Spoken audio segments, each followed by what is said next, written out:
Bienvenidos a un nuevo episodio del podcast de Slow Medicine Revolution. Después del primer episodio sobre salud mental y psicología en tiempos de COVID con Alberto Blanco, especialista en psicología, y de repasar nuestras propias experiencias en la primera ola en el episodio previo, hoy vamos a hablar de herramientas prácticas para tener un estado de salud óptimo en esta época de sindemia.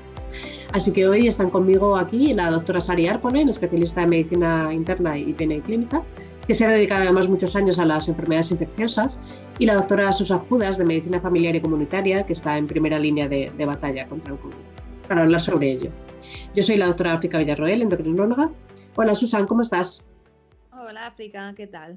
Un nuevo episodio de nuestro super podcast para hablar un poquito más de este tema tan candente, ¿no? A ver qué sacamos en claro. Y tanto. Este yo creo que será un poco más positivo que el episodio porque el anterior. Sí, al final fue durillo.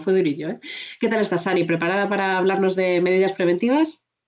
Sí, esto yo creo que podremos sobrellevarlo mejor y no tiene que haber lágrimas, esperemos. Sí, este es menos emocionante en ese sentido. Bueno, recordad que tenéis las notas del episodio en nuestra web, en slowmedicinerevolution.com, y que podéis seguirnos en Instagram, en Facebook y en nuestro canal de YouTube, donde además de los episodios del podcast con subtítulos, tenéis también contenido exclusivo de nuestra web. Hoy, como os decía al principio, seguimos con un tema que esperamos que muy pronto deje de ser de actualidad, pero que lamentablemente a día de hoy lo sigue siendo, y es el COVID. Y nos vamos a centrar sobre todo en consejos prácticos para prevenir la infección y también en la recuperación en el caso de que tuvierais la mala suerte de infectaros.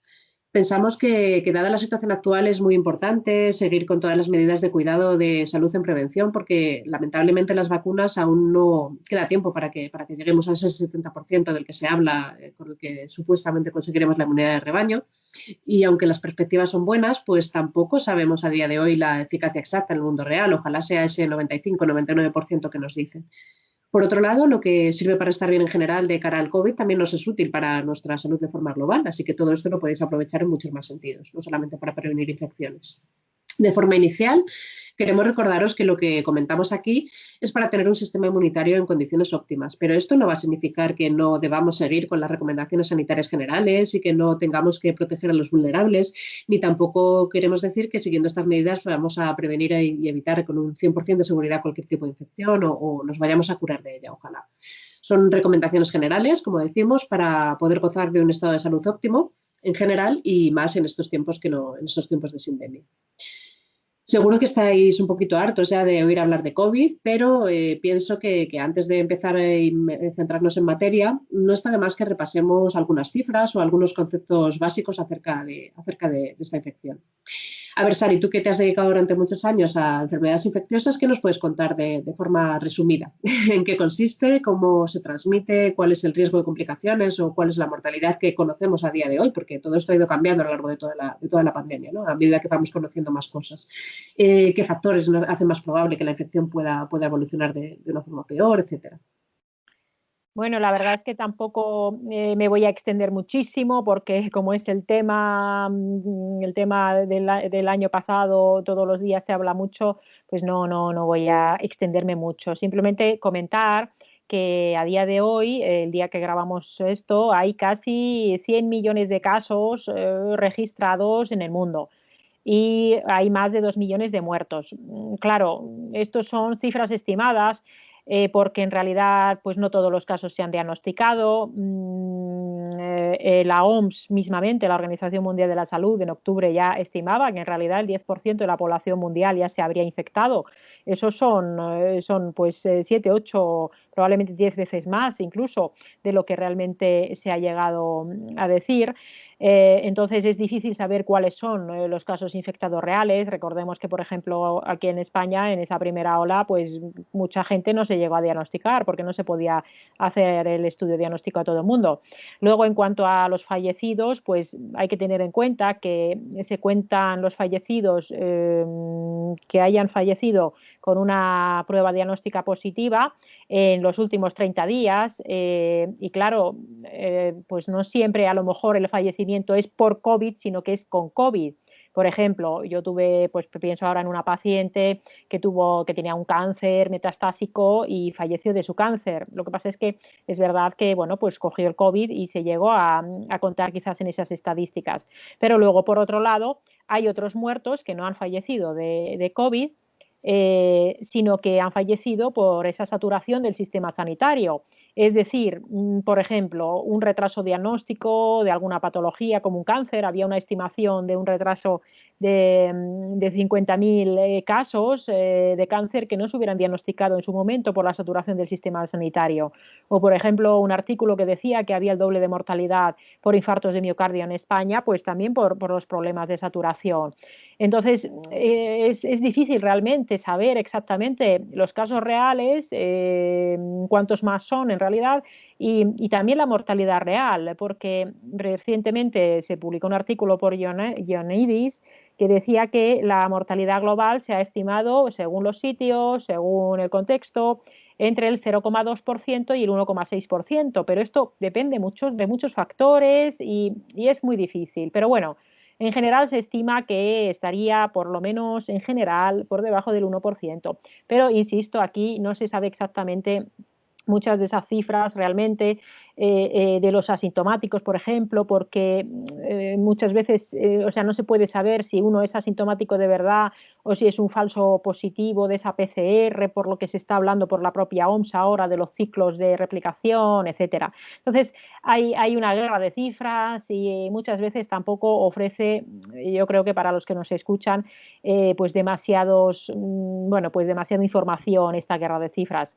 Es un virus que, bueno, lo que sorprende a mucha gente es que, siendo un virus en principio de transmisión como otros virus respiratorios, aunque al principio pues se centró mucho la atención en todo el tema de la neumonía, al final es un virus peculiar, puesto que lo que se produce en los casos graves fundamentalmente es esa tormenta de citoquinas, con esa inflamación muy exagerada, con daño endotelial, con alteraciones de la coagulación, y eso es lo que puede llevar a situaciones como, por ejemplo, esos tromboembolismos también que se ven con cierta frecuencia, y bueno, pues esa situación de inflamación que puede hacer que el cuadro llegue a ser grave. Entonces, ese espectro clínico es muy variable, desde el que no tiene síntoma ninguno hasta que hace ese daño pulmonar importante y endotelía tremendo con la tormenta de citoquinas, con múltiples complicaciones, con una alta mortalidad si acaban en la UCI, porque en la UCI se hace todo lo que se puede, pero con cualquier patología, si uno va a la UCI, pues puede ir mal.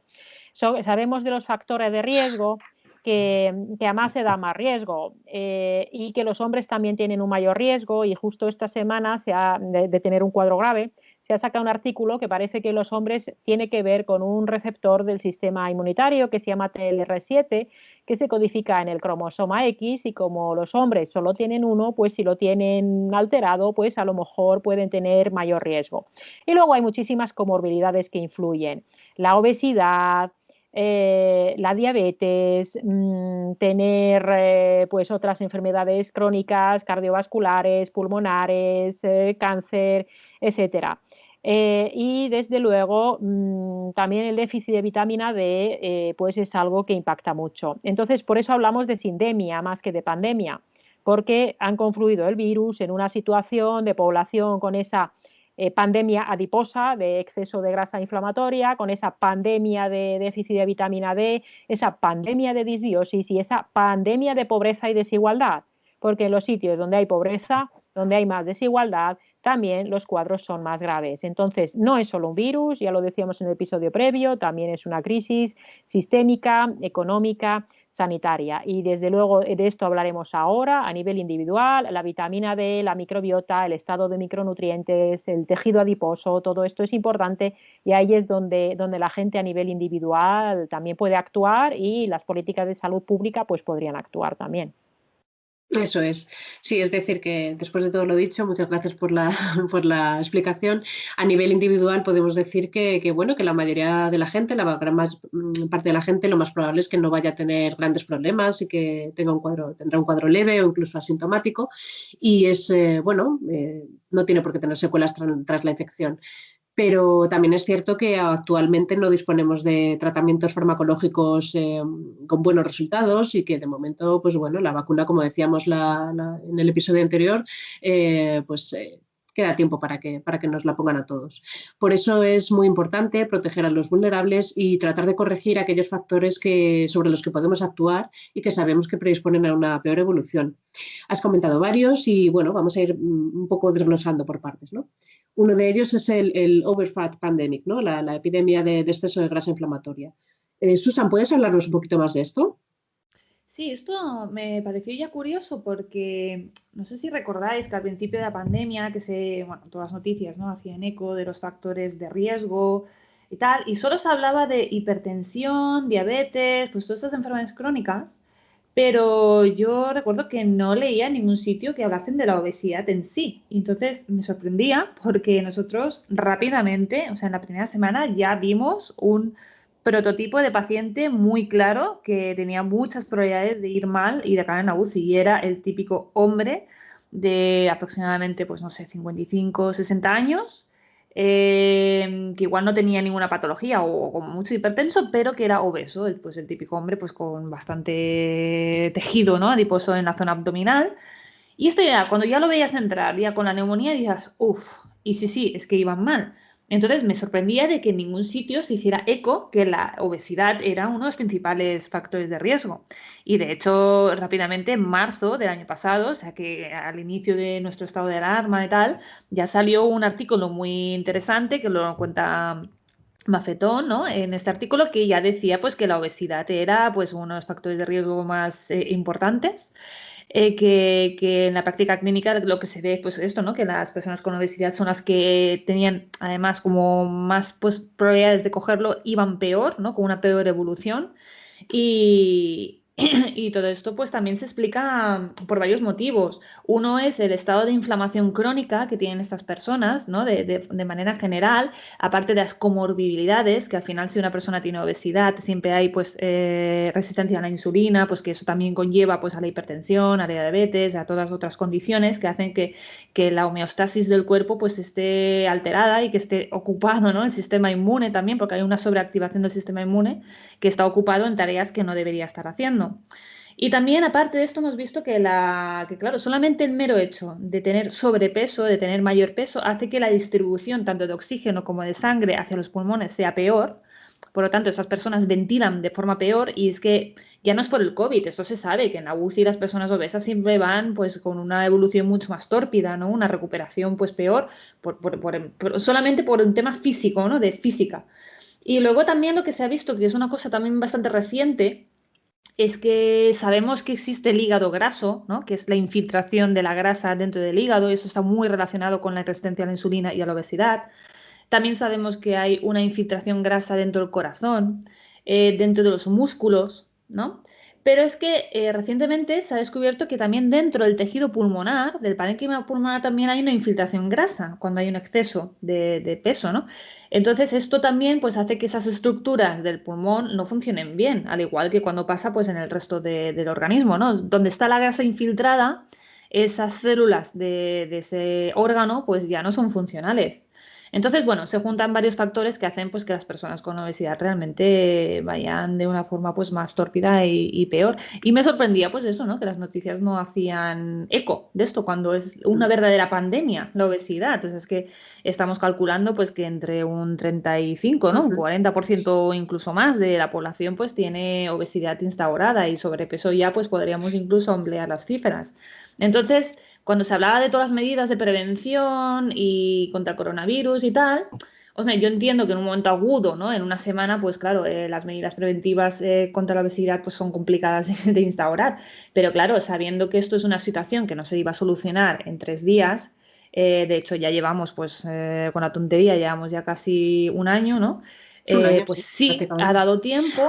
Yo creo que se tendría que haber promocionado desde un inicio ya este tema, haber informado, ¿no?, y promocionar pues mejor estilo de vida, mejores hábitos de salud para pues hacer conciencia de que es que la obesidad ya no es un problema simplemente estético, es que conlleva un riesgo importante para la salud, muchas comorbilidades. La obesidad es verdad que no suele implicar una muerte a corto plazo, entonces por eso quizá tampoco se le otorga la importancia que tiene, pero hombre, la calidad de vida pues es un deterioro pues que se instaura mucho más rápido, ¿no? Y una pérdida de funcionalidad, una pérdida de esto, en resumen, una calidad de vida mucho peor y que sí, un aumento de mortalidad también cuando coges cualquier tipo de infección. Y con esto el coronavirus pues lo hemos visto pues aumentado, ¿no?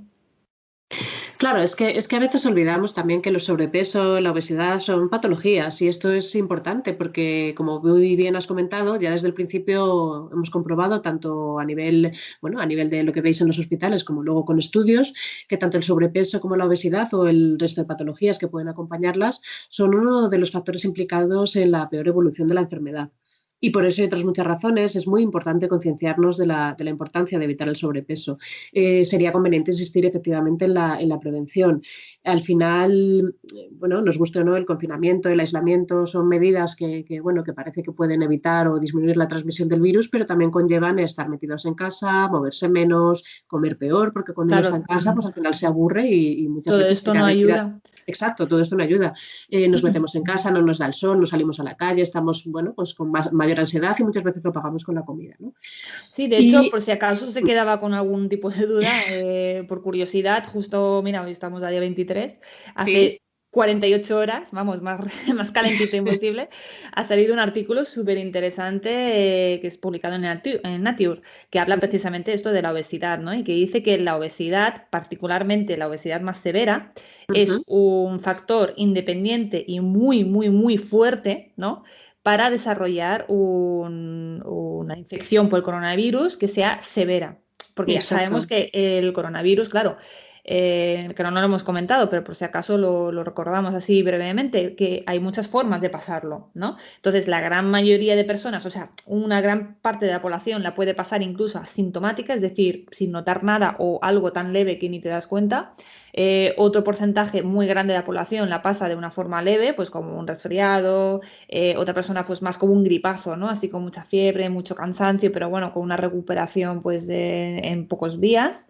Y luego hay un porcentaje más pequeño de personas que acaban, pues el coronavirus acaba infiltrando al pulmón, ¿no? Acaba causando una neumonía y dentro de las neumonías pues también podemos encontrar que sean más leves, que requieran pues un poquito de oxígeno y un ingreso pues de unos pocos días, pero ya está, una recuperación. Luego ya hablaremos de consecuencias, ¿no? Pero bueno, a nivel de probabilidad de acabar mal. Y luego pues hay un porcentaje afortunadamente más pequeño de personas que acaban requiriendo UCI. Entonces hay un espectro como muy amplio, ¿no? De poder manifestar la enfermedad.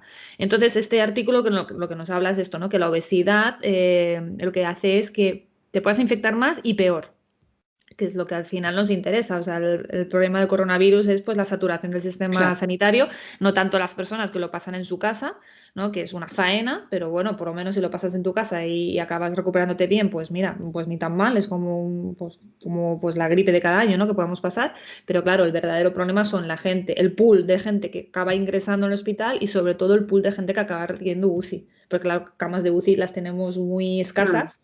Muy y entonces es un problemón, claro, si se infecta pues esto, ¿no? Millones de personas a la vez, pues por pocos que sean los que van a la UCI, pues claro, los números no cuadran. Y pues tenemos mucha gente obesa, entonces tenemos mucha probabilidad de mucha gente que acabe requiriendo esos servicios. Claro. De todas formas, esto es todo súper importante y está publicado, pero con esto yo quería meter la cuñita de que, ojo, los delgados, los que estéticamente están delgados, no se deben quedar tranquilos porque si la alimentación es adecuada y no se hace ejercicio, la poca grasa que haya puede ser grasa inflamatoria. Exacto, sí, tanto conocemos. Claro, estos serían los delgados. El delgado obeso, o sea que, ojo, sí, de hecho, eso lo hemos visto. El estar guapo no significa que no se tenga grasa inflamatoria. O sea, quería... Bueno, es que a veces confundimos, ¿no? Estar delgado como estar en forma o estar sano.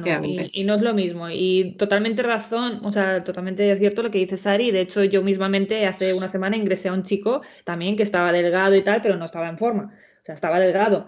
Pero lo mismo, porque la grasa, aunque las personas están delgadas, pues las típicas personas que están así como fofitas, ¿no? Aunque estén estéticamente delgadas y usan una talla de ropa pequeña, pero tienen grasa también infiltrada y esas personas también pueden tener hígado graso y pueden tener lo mismo. Y si tienen hígado graso es que pueden tener infiltración grasa en todo el resto del cuerpo. Así que eso, no confundir delgadez con estar sano, sí.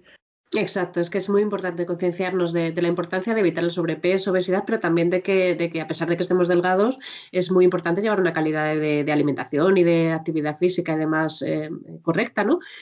Para evitar esta grasa inflamatoria, para evitar llegar a este sobrepeso, a esta obesidad, pues es lo más recomendable son adquirir ciertos hábitos, ¿no? Empezando por una alimentación saludable, en la que, bueno, pues la base, lo ideal es que sean los vegetales, las setas, algo de fruta, que incluya proteínas y grasas de calidad y que, por supuesto, evite pues, lo que siempre decimos, el azúcar, productos procesados, etcétera. En resumen, que comamos comida, ¿no? Que comamos comida y no productos. Y todo ello, por supuesto, acompañado de actividad física regular, tanto aeróbica como anaeróbica, no solamente salir a pasear, sino que hay muchas más cosas que se puede hacer. Es importante moverse siempre que se tenga ocasión, ¿no? Hacer actividad física no solamente, pues de repente el domingo voy a correr una maratón o voy 3 días al gimnasio, no. Lo ideal sería, pues eso, cada X tiempo, cada media hora, cada hora, levantarse de la silla, moverse, hacer toda la actividad física que se pueda. No es necesario comer 5 veces al día. De hecho, los ayunos intermitentes está demostrado que tienen un efecto beneficioso sobre el metabolismo, que nos puede ayudar también. Y son importantes pues otras estrategias que nos pueden ayudar a cuidar el sistema inmune, la microbiota, pues por ejemplo la adecuada gestión del estrés, el tener un sueño reparador, el contacto con la naturaleza, pero vamos, que todo esto no es solamente para prevenir el COVID, sino para mejorar nuestra salud en general, ¿no? Porque un estado de salud óptimo nos ayuda a prevenir muchas enfermedades, no solamente COVID. Eso que de todas formas no se trata de culpabilizar a nadie, ¿no? Sino de ayudar a todas las personas de la mejor manera posible, que uno no tiene culpa de infectarse o de tener sobrepeso. Al final son enfermedades, son infecciones, puede jugar un papel la mala suerte y nadie tiene la culpa de tener factores de riesgo. Sí que podemos hablar un poco de que los que nos dedicamos a divulgar pues, en salud, pues tenemos una cierta responsabilidad, ¿no? De lanzar un mensaje para que las personas sepan que este tipo de medidas generales de prevención que van en favor del empoderamiento, de esta corresponsabilidad que siempre hablamos, pues es importante transmitir este mensaje, ¿no? También os recordamos que lo que estamos comentando es para tener un sistema inmune adecuado, en condiciones óptimas, que nos defienda, pero que esto no nos asegura un 100% que vayamos a evitarlo o que vaya a ser más leve. Pero bueno, que siempre que tomemos estas medidas, las posibilidades de que nuestra salud vaya mejor y prevengamos enfermedades, pues está ahí. Cuéntanos. No, pues nada, un poco pues, lo que has dicho tú, ¿no? Que respecto a la obesidad, pues también quería comentar esto, pues que no se trata de buscar culpables, porque la obesidad es una enfermedad pandémica, pero muy compleja, del que nadie tiene una solución clara, porque si no, no habrían personas obesas en el mundo, ¿no? Si fuera tan sencillo como comer menos y andar más, como a veces damos como recomendación, ¿no? Es tan simplista de una enfermedad tan compleja. Y que sobre todo que no hay que buscar culpables a nivel individual porque esto es una problemática social, ¿no? Desde bien pequeños estamos imbuidos en una publicidad que es proinflamatoria, pro-obesa. No nos ayuda ni el entorno ni la sociedad en sí, ¿no? También nuestra cultura, pues que todo está alrededor de la comida, ¿no? Nuestras convenciones sociales hacen pues que cualquier cosa la celebremos con comida. También pues que existe la tendencia a criticar pues al que come más sano, ¿no? Entonces pues si tú intentas hacer pues esto, ¿no? Unas comidas más saludables, pues enseguida pues siempre están los comentarios de ay pues por un poco no pasa nada o que estricto, tal, ¿no? Entonces todas esas cosas no ayudan, ¿no? También, pues, las típicas meriendas en el cole, ¿no? Yo cuando veo a los niños lo que meriendan, pues claro, me echo las manos a la cabeza, pero es que el 98% de los niños están comiendo lo mismo. Sí. Entonces, siempre el que intenta hacer las cosas bien va un poco contracorriente y eso es muy complicado, ¿no? Y aparte que vas paseando por la calle y tienes todo de escaparates, de ofertas, de bollería, bueno... Es complicado. Claro, vivimos en lo que llamamos un ambiente obesogénico, ¿no? Que favorece esta obesidad. Entonces no podemos culpar de forma individual porque al final es un tema social y mucho más amplio y mucho más complejo. Pero además la alimentación no solamente influye en el peso o en la cantidad de grasa que tengamos en el cuerpo, ¿no? También es importante cuidarla porque sabemos que hay micronutrientes y cada vez salen más estudios acerca de ello que pueden ser especialmente importantes de cara a mejorar la salud, ¿no? y el sistema inmune. ¿Qué nos dice la ciencia sobre esto, Sari? Bueno, pues efectivamente la alimentación es muy importante. Si queréis, como os mola tanto la obesidad, el sobrepeso, hacemos un programa solo de eso porque la verdad, un programa quizá no de para hacer una serie monográfica. Si a los que nos escuchan les interesa, podemos pues hablar sobre el tema porque efectivamente tiene múltiples vertientes. Si vamos a lo del sistema inmunitario y a la importancia de la micronutrición, bueno, yo realmente lo tenéis en mi blog, escribí sobre este tema allá por marzo, antes siquiera del estado de alarma y del confinamiento, escribí un artículo con la evidencia que había en ese momento de cara a tener un estado de salud mejor, de cara a tener un estado del sistema inmunitario mejor, pues para prevenir ya sea el COVID o ya sea otras infecciones. El hecho es que muchos de los micronutrientes que necesitamos para que el cuerpo funcione bien o para que la microbiota esté en un estado óptimo, bueno, pues no los obtenemos en suficiente cantidad de la alimentación, a veces incluso aunque la alimentación sea adecuada, porque los alimentos pues cada vez más tienen esa cierta pobreza de los micronutrientes. Entonces, hay ciertos micronutrientes especialmente interesantes, hay artículos que se han publicado sobre este tema que se ha visto y se ha propuesto que podrían ser interesantes para, por un lado, mejorar la actividad antiviral del sistema inmunitario, que ese sistema inmunitario funcione en equilibrio, que haga esas funciones antiinflamatorias, pero y que nos defienda, pero sin llegar a esa tormenta de citoquinas. Entonces, si nos vamos estrictamente a hablar de vitaminas o minerales, luego, si queréis, podemos comentar aparte otro tipo de sustancias, como pueden ser los polifenoles, bueno, pues el zinc, el selenio, la vitamina C, las vitaminas también A y E, bueno, pues se ha visto que son especialmente interesantes, se ha visto también en qué parte de la fisiopatología podrían estar participando. Entonces, bueno, pues esto se puede recibir en cierta manera con la alimentación, pero es verdad que mucha gente puede tener algún déficit y puede ser que necesite una suplementación específica. Entonces, yo no voy a decir los suplementos que hay que tomar exactamente. Ni siquiera voy a decir los que tomé yo durante los meses que estuve en el hospital o cuando luego me infecté y a qué dosis los tomé, porque no me parece adecuado. No es adecuado que la gente en general, si no es experta en el tema, pues que se suplemente por su cuenta. No por nada, sino porque uno si se suplementa por su cuenta y no es experto del tema, por supuesto si sois profesionales es distinto, pues puede ser que puedas tener alguna interacción o que alguna cosa esté contraindicada. O que, bueno, pues que estéis tirando el dinero porque no haga su efecto. Entonces, en estos artículos lo que se revisa es la plausibilidad biológica de este tipo de micronutrientes que comento. Sobre los omega 3 también se ha publicado, porque el hecho es que tenemos déficit de muchos de estos micronutrientes. Pero pienso que no vamos a encontrar realmente estudios o no se van a hacer porque probablemente quizás tampoco sería ético, donde por ejemplo pongan un grupo de gente que a unos le dan zinc y a otros no, o a unos le dan vitamina C y a otros no.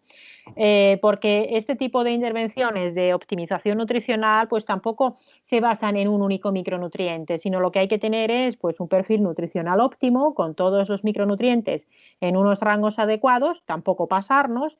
Entonces no vamos a tener estudios donde digan este micronutriente te va a evitar o te va a curar el COVID. No, lo que estamos diciendo es que cada persona, haciéndole una valoración individual de su estado nutricional, pues podemos optimizar el aporte de nutrientes que tiene, el aporte de nutrientes que recibe y puntualmente quizás a veces suplementar alguna cosa para que tenga un estado de salud mejor, tanto su sistema inmunitario como también desde el punto de vista en general metabólico. Perdón. Entonces, hay artículos científicos que nos dicen que para que el sistema inmunitario funcione bien, estos micronutrientes son necesarios y se debería optimizar de manera global la ingesta de estos micronutrientes. Pero os recuerdo, ni os lo va a evitar, ni os lo va a curar al 100% y os recuerdo también que no os suplementéis por vuestra cuenta, salvo que sois profesionales del tema. Qué interesante, Sari. Es que tiene todo el sentido, porque sabemos que las insuficiencias nutricionales, aunque no sean clínicas, aunque no den síntomas, aunque no estén los niveles por debajo del límite inferior del rango del laboratorio, pero sí en niveles mejorables o fuera de los rangos que conocemos como óptimos o como funcionales, pues sí que pueden hacer que el funcionamiento del sistema inmune no sea todo lo óptimo que tiene que ser, ¿no? De todas formas, insistimos en lo que acaba de decir Sari. No es recomendable que os suplementéis por vuestra cuenta, salvo que seáis profesionales y tengáis conocimiento sobre el tema, que lo ideal es siempre consultar y sobre todo por optimizar el resultado y para evitar interacciones o posibles efectos indeseables, ¿no? Susan, Sari ha comentado un poco por encima o no nos ha hablado de la vitamina D de forma específica, ¿no? De esta vitamina, entre comillas, que es mucho más que eso, ¿no? Seguramente porque es mucho más que un micronutriente. Y es que la vitamina D sabemos que se estima que es deficitaria en casi el 100% de la población mayor de 65 años en nuestro país, ¿no? En el país del sol. Y que casi la mitad de los menores de 65 años también puede tener ciertas deficiencias o insuficiencias de vitamina D. Y es que en España, el supuesto país del sol, en estas fechas la exposición solar es ínfima, ¿no? Y además a esto se nos añade ahora el pseudoconfinamiento, el que hace frío, salimos pocos, no podemos ir a la calle, a la naturaleza, pasear durante mucho rato. Y además cuando salimos, pues muchas veces nos ponemos crema solar, ¿verdad? Para evitar que haya quemaduras u otros problemas y esto pues también hace que no se absorba todo lo que debería, ¿no? Además, como ya hemos comentado y como creo que todos sabemos, nuestra alimentación es mejorable. Y en nuestro medio, por ejemplo, precisamente por eso, porque es el país del sol, pues no se fortifican los alimentos como ocurre en otros países nórdicos, en otros países en los que no tienen tanto sol durante el año, ¿no? Y todos estos factores al final influyen en que los niveles de vitamina D no sean los óptimos ni los suficientes. Susan, cuéntanos un poco qué pasa con la vitamina D, cómo nos afecta, cómo nos beneficia, qué puedes decirnos de ella. Bueno, el tema de la vitamina D un poco lo has resumido y es que es un problema vivir en el país del sol porque nadie te cree cuando hablas de la importancia de la vitamina D, porque claro, es Exacto, que se ¿cómo supone que puede todos ser? tenemos suficiente, ¿no? Pero no. Claro, pero es que la gente obvia que es que vivimos y trabajamos encerrados en edificios y la vitamina D pues ahí no llega, no se sintetiza a través del hormigón. Entonces, cuando tú tienes un trabajo que empiezas a las 8 o 9 de la mañana y sales a las 5, 6, 7 de la tarde, pues no sé qué vitamina D te va a dar porque no te da tiempo a sintetizar nada. Entonces, por otra parte, también vivimos como hemos dicho antes, pues en un estado proinflamatorio en general y la vitamina D pues también tiene su papel en ese, como contrarrestar, ¿no? Esta inflamación. Entonces, hay un exceso de consumo de vitamina D. O sea, no solamente es la falta de síntesis, sino también que hay un exceso de consumo. Entonces, por eso, incluso en personas que pueden sí tomar un poquito más de sol y tal, pues también vemos niveles deficitarios por lo mismo, porque a lo mejor tienen un aumento de sus necesidades. En fin, respecto al coronavirus, ya desde el principio, pues muchos médicos comentábamos ostras, pues que sería una buena medida suplementar o por lo menos mirar los niveles de vitamina D a los pacientes que ingresaban. Y hombre, pues si ya ves que está deficiente, pues suplementarlo. Es que nunca entendí la oposición a decir de que no había evidencia científica suficiente en el COVID, porque evidentemente en marzo no habían estudios para el COVID para casi nada porque no Claro. daba tiempo, para una sustancia que es barata, inocua, con unos efectos secundarios que son prácticamente, bueno, a dosis que le puedes dar, pues que no, y que aparte que lo tienes en el hospital lo puedes monitorizar, o sea, es que es más fácil imposible. Y luego aparte de eso sí que hay plausibilidad biológica, es decir, tenemos evidencia de la ciencia, ¿no? Del papel de la vitamina D en el sistema inmune y luego sí que tenemos estudios de otros virus respiratorios donde se ha demostrado que la vitamina D hacía que hubiera una mejor evolución de las infecciones e incluso de prevención.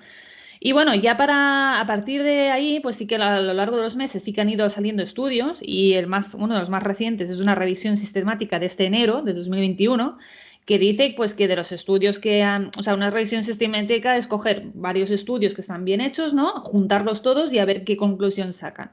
Pues de aquí cogieron 9 estudios y de ellos la gran mayoría, 7, o sea, casi el 80% de los estudios, decían que la infección por COVID tenía menos infecciones, un mejor pronóstico y menos mortalidad según cómo estaban correlacionados con la vitamina D, o sea, con el estatus de vitamina D. Entonces, pues que veían pues, que la vitamina D podía modular, ¿no? Y regular el sistema inmune con la respuesta de la infección del COVID. Bueno, no sé, yo es una recomendación que sí que, de hecho, yo me he suplementado con vitamina D, a toda mi familia le he dado vitamina D, siempre que he tenido a un compañero que se ha infectado también se lo he recomendado y se lo han tomado, y creo que es una medida barata, inocua y que se podría fácilmente implementar.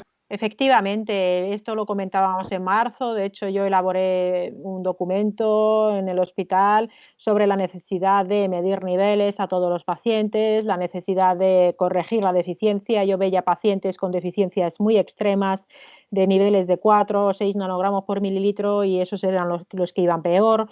Bueno, en ese caso, o sea, no sé, la verdad es que no se me hizo caso, lo volví a decir varias veces y a día de hoy todavía no está en las guías de práctica clínica, aunque se ha hecho algún estudio, e insistimos en que es inocuo, es barato y las dosis se pueden ajustar según también por niveles.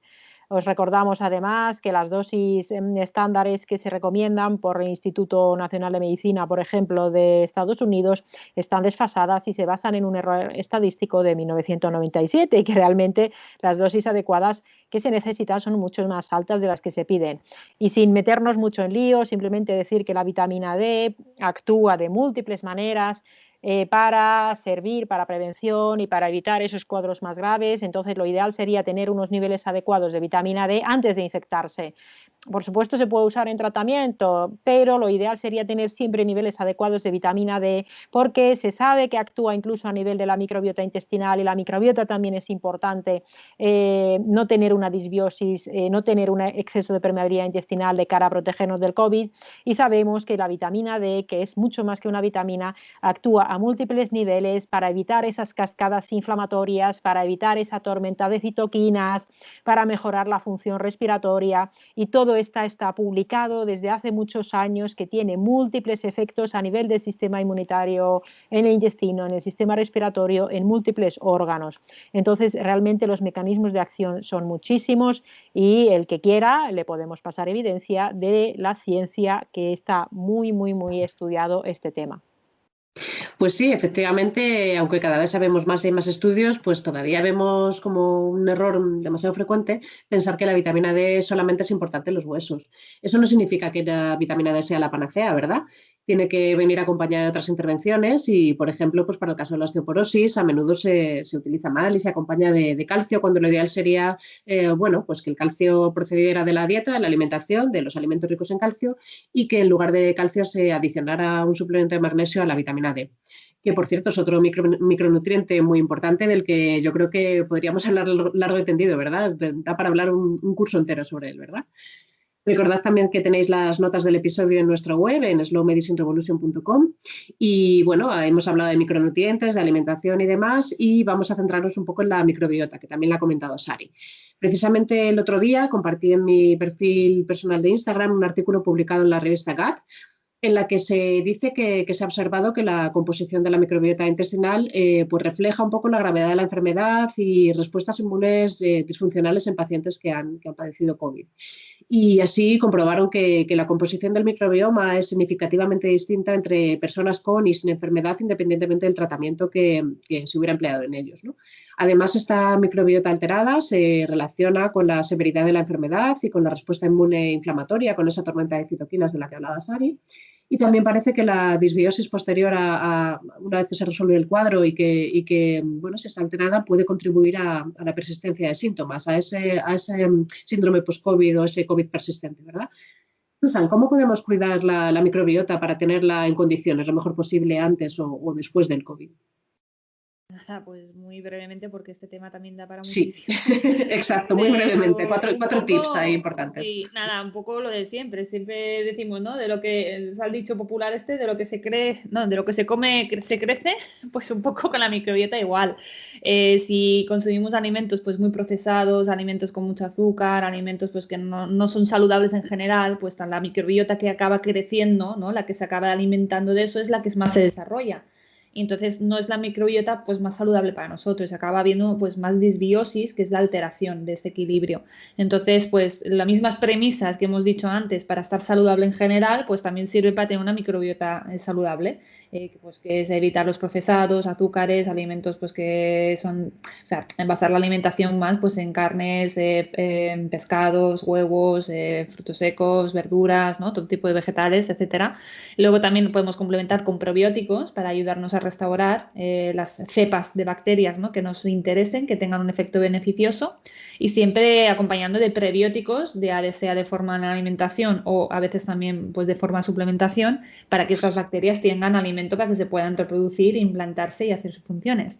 Pero bueno, de este tema podemos hablar también en otro capítulo más ampliamente, porque eso también, la microbiota Sí, desde es un luego. mundo entero. Así que, en resumen, eso. Claro, si es que volvemos a lo mismo, que la alimentación es muy importante, ¿verdad? Pero además de todo esto, Sari, muy brevemente, y cuatro cosas así breves sobre suplementación específica que podría ayudarnos o que podría ser interesante antes, durante y después del COVID. Pues fíjate, sobre esto hay artículos también muy interesantes, ya digo, con plausibilidad biológica, con alguna cosa pequeña, incluso más específica bastante de COVID, pero antes diré también que yo sobre este tema de la microbiota, como digo, escribí en mi blog, y es que ahora mucha gente lo comparte como si fuera algo súper reciente, pero si es que desde el principio ya los chinos nos decían que la microbiota era importante en COVID. Pero bueno, cuanto más se hable, mejor. O sea que, por favor, que la gente se cuide su microbiota y su intestino, que es importante para todas las patologías. Y sobre otras suplementaciones, pues hay varias propuestas. Se ha hablado de la quercetina, por ejemplo, de la melatonina, de la lactoferrina, que es una proteína que, por ejemplo, en el calostro y la leche materna está en grandes cantidades, y la que se vende como suplemento, bueno, es de origen bovino, pero es muy interesante. Se ha hablado de própolis, de piperina, de curcumina, de derivados del ajo. Es decir, hay toda una serie de suplementos que pueden ayudar a que el sistema inmunitario funcione con un mejor equilibrio, que se potencie su actividad antiviral y que tenga pues esa actividad antiinflamatoria sin generarse la tormenta de citoquinas. Cualquiera de estos suplementos va a permitir que uno prevenga al 100% el COVID, o que se cure del COVID, o que se recupere del COVID estupendamente. Pues como medida única no, pero pueden ser de una ayuda. E igualmente, como decía antes, pues yo no le diría a nadie que vaya y que se compra el herbolario de la esquina, porque no se trata de eso, sino en una estrategia de suplementación personalizada, pues escoger aquellos suplementos que puedan ser más interesantes. Parece que especialmente interesantes quizás pues pudieran ser, aparte de los micronutrientes que hemos comentado antes, la quercetina, la lactoferrina y la melatonina. Otros también, pues bueno, no se va a hacer un estudio doble ciego, pero si queréis prevenir o cogéis el COVID, podéis consultar a un profesional actualizado que sepa utilizar este tipo de productos. De nuevo, insisto en que no animo a nadie, si no es experto en el tema, a suplementarse por su cuenta. Yo quizás haga un vídeo y cuente qué es lo que hice yo, pero no es como ejemplo de nada, es simplemente que cada persona puede tener una estrategia personalizada, y hay muchas sustancias interesantes que se podrían utilizar y que no tienen efectos adversos en su mayoría en general, pero siempre individualizando. Claro, exacto. Siempre insistimos en la individualización y en consultar con un profesional actualizado que sepa el tema. Sí, y luego ya, si nos fuéramos a hablar de lo que es de recuperación, de qué tomar para recuperación, pues eso ya depende mucho de la edad de la persona, de qué otras patologías tiene, qué tipo de afectación ha tenido, si se ha quedado peor pues a nivel de fatiga, o si tiene una anosmia. Bueno, pues es que esto también depende mucho y hay que individualizarlo. Eso es, y es que la recuperación de después también es un tema importante, ¿verdad? Susan, ¿estáis viendo en el centro de salud, en consulta, muchas personas que después de pasar el COVID tienen secuelas o lo que llamamos ese COVID persistente, el long COVID? ¿Qué tipo de consecuencias estáis viendo actualmente? Uf, la verdad es que muchos, sí, nos consultan mucho por gente que se queda con disnea persistente, o sea, es decir, la sensación, porque la disnea es subjetivo, o sea, es una sensación, ¿no?, que uno tiene, que puede o no corresponderse con falta de oxígeno real, pero que gente que se ha recuperado y que ya hace semanas que ya no tiene COVID y que ya está bien, pues que aún tienen la sensación esa de falta de aire. Luego también mucha gente se ha quedado con fatiga, se quedan pues con esta astenia, ¿no?, persistente después de ya recuperarse. Y bueno, no sabemos bien hasta cuánto tiempo puede durar todo esto, porque claro, hay muchas personas que todavía lo están pasando de una forma reciente. Y bueno, y luego por no hablar de las consecuencias psicológicas, ¿no? Muchísima gente con un aumento de la ansiedad, con gestión alterada, duelos patológicos. Bueno, la verdad es que el COVID está generando muchos problemas post-COVID. Sí, esto está claro que es un problema importante. No es solamente la infección, el durante, ¿no? Sino lo que ocurre después, que muchas personas quedan con secuelas. Sari, ¿cómo las podríamos ayudar? ¿Qué tips les podríamos dar a estas personas? Pues es que no podemos dar una norma general porque de nuevo es Mm, importante la individualización.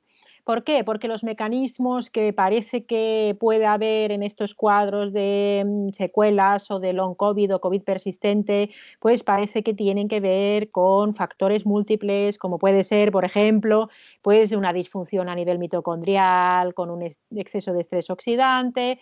En algún estudio se ha visto que incluso puede haber presencia de alguna partícula viral en el intestino delgado incluso durante 3 meses y desde luego si hablábamos de microbiota en las secuelas también hay una disbiosis. Se ha visto que hay una presencia de neuroinflamación que también habría que solucionar de forma específica. Hay un desacondicionamiento físico importante tanto desde el punto de vista cardiovascular y respiratorio como la sarcopenia, la pérdida de masa muscular, porque si uno está hecho polvo y está mucho tiempo en reposo porque es que no le da la vida para más, pues se queda desacondicionado, se queda sin fuerza, se queda sin músculo. Esos problemas respiratorios, hay gente que se queda con esa anosmia, esa pérdida de olfato, que tiene que ver con neuroinflamación y con esa pérdida de glía a nivel del epitelio olfatorio. Parece ser, en algunas personas puede haber alguna reactivación viral, como del Epstein-Barr, por ejemplo, ese daño endotelial y esa inflamación generalizada que decíamos. Entonces, no es que haya una causa única, todavía sabemos muy poco del virus y de toda la fisiopatología. Entonces, cada persona, ¿qué es lo que necesita? Pues necesitará una evaluación individualizada, un tratamiento multidisciplinar, donde desde luego hay que tener en cuenta la alimentación antiinflamatoria y prebiótica, probablemente haya que utilizar alguna suplementación que puede ir dirigida a recuperar la energía, la microbiota, a luchar contra la neuroinflamación, a mejorar las mitocondrias. El ejercicio es súper importante con una rehabilitación respiratoria y muscular particular.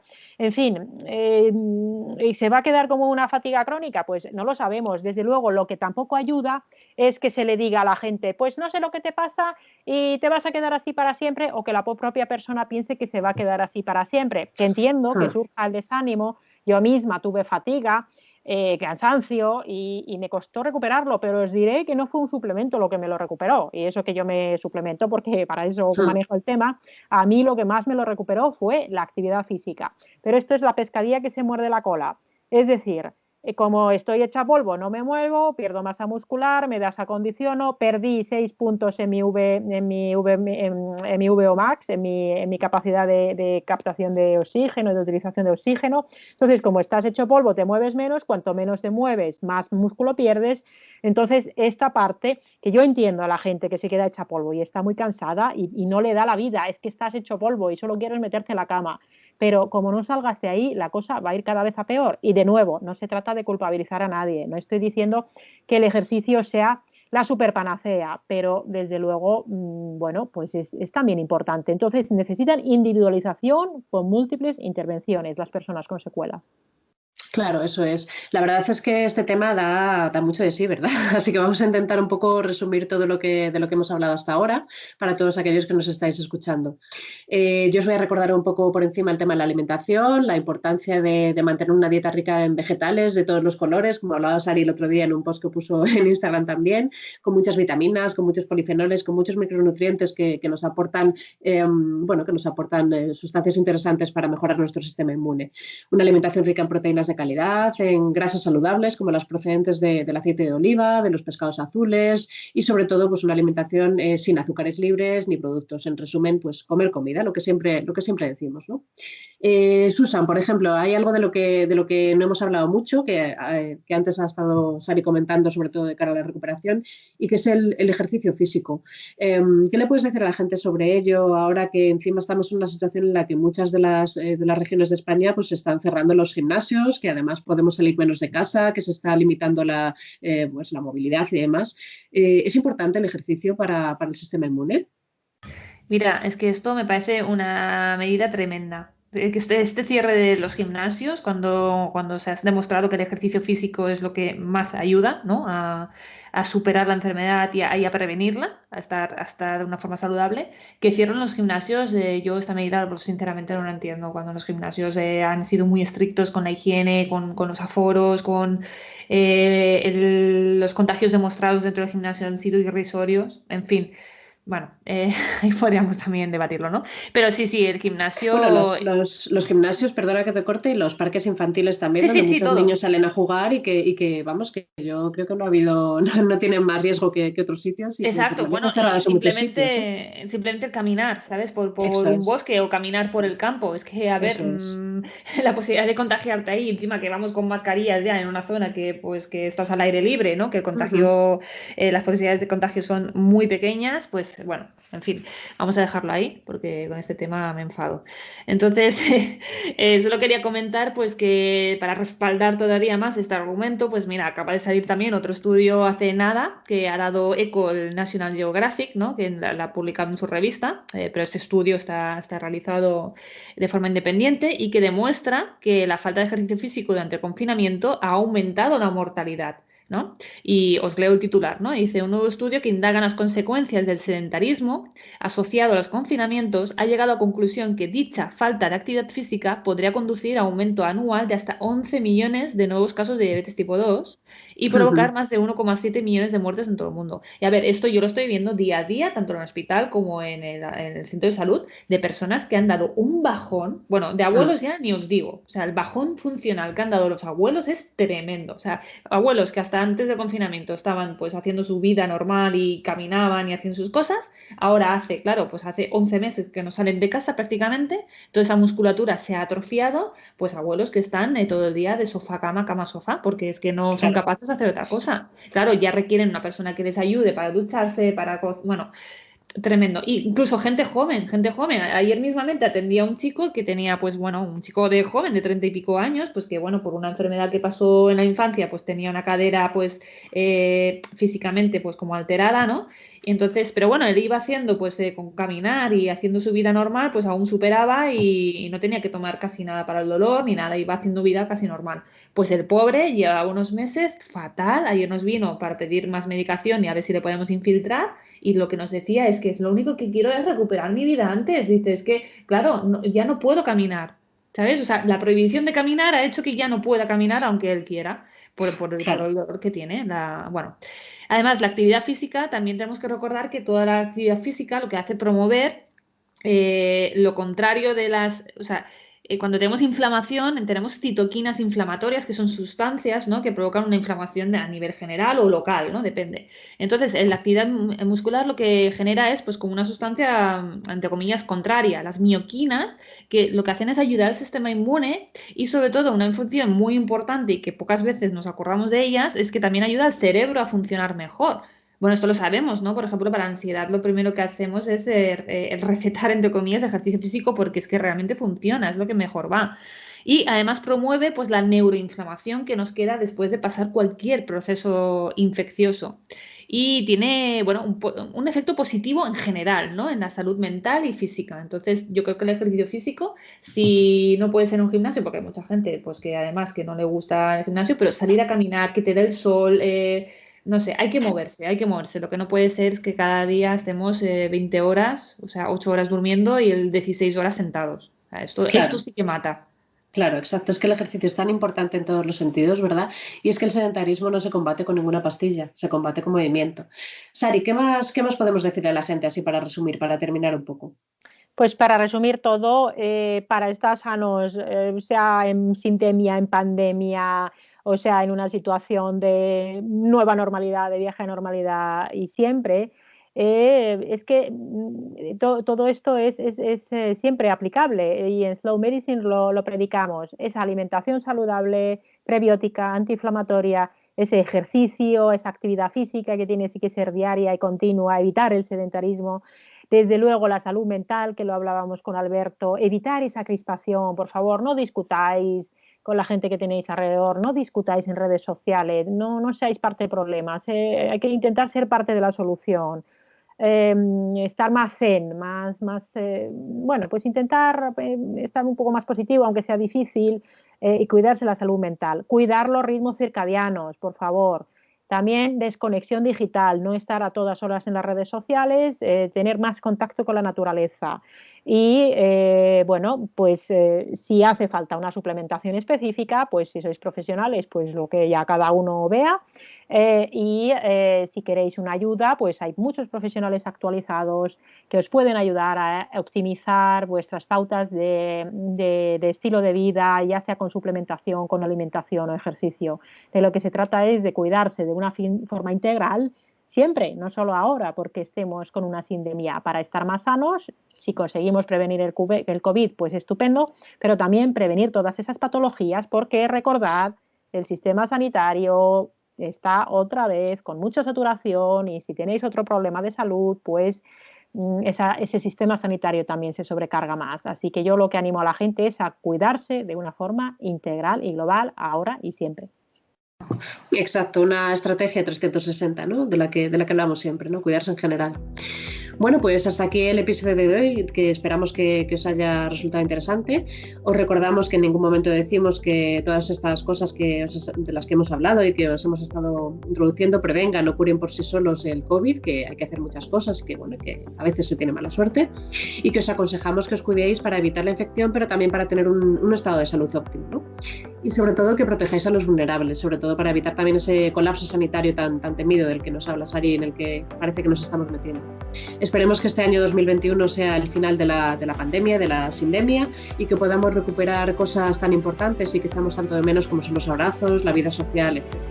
Cuidaos mucho, muchas gracias por escucharnos. Recordad que tenéis las notas del episodio en nuestra página web, en slowmedicinerevolution.com, y que nos podéis seguir en redes sociales, en Instagram, en Facebook y en nuestro canal de YouTube. Hasta la próxima.